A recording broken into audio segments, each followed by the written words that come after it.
Head men's and women's tennis coach Matt Swigart. Matt, you're about halfway through your spring break trip in Tampa, Florida. You want to tell me about the experience so far?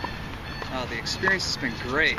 Can't argue with mid to high 70s every day, coming from below freezing for the last 3 months, and being able to play outdoor tennis, get in some good matches, a lot of competition, lots of time together as a team, some fun memories. It's been really good so far. Tell me about the tennis aspect so far.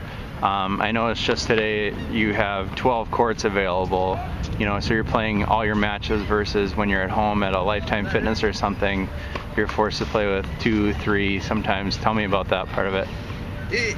It's got its advantages and disadvantages. The advantage is everybody gets to play.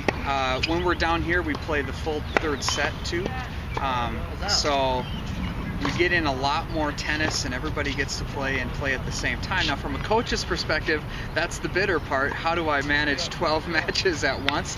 But it's fun to see people spread out on courts all over the place, playing and being able to support and encourage each other while we're going. So overall it's a positive. That and the matches get done in less than 3 hours, and then we're able to get to the beach or someplace fun too afterwards. So there's plenty of day left.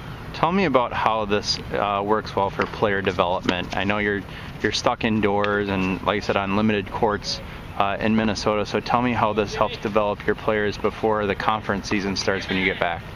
Well, when we're indoors, we have 3 or 4 courts with 15 or 16 people at practice. So there's a limited number of just spots on the court to even practice and hit.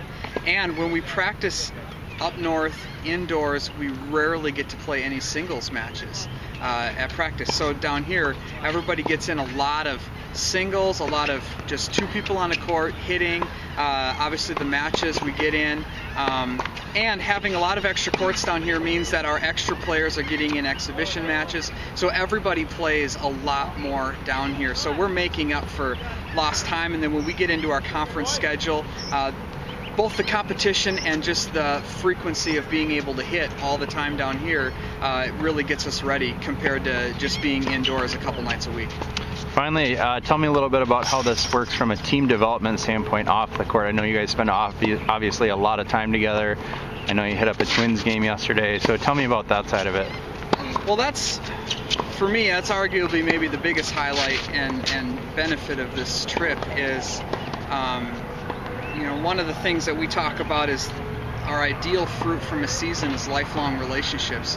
And those are built on common experiences together and genuine love for each other, and being able to just come and spend time together in the weather, going to beaches and, like I said, baseball games. We'll do some mini golf, but even last night we were just in one of the townhouses we were staying in, and we were playing a game together, and everybody was just laughing and having a fun time, and just trying to build genuine friendships based on real experiences together. And the night before that, we spent some time doing a devotional together as a team and a time in prayer. And tonight, we're actually going to a beach where we had everybody bring their Bibles, and they're going to spend some time, just as the sun is setting, spending time in God's Word and being able to set aside, as we're here for tennis and for fun, but we also want to just maximize the time to celebrate being with our Creator in the beauty of His creation too. So these things all work together to just make it a great experience as a team. And we go back, and I mean, there have been some funny things that have happened too that are already inside jokes that'll last us all the way through the rest of the season. So those are great, just a real blessing.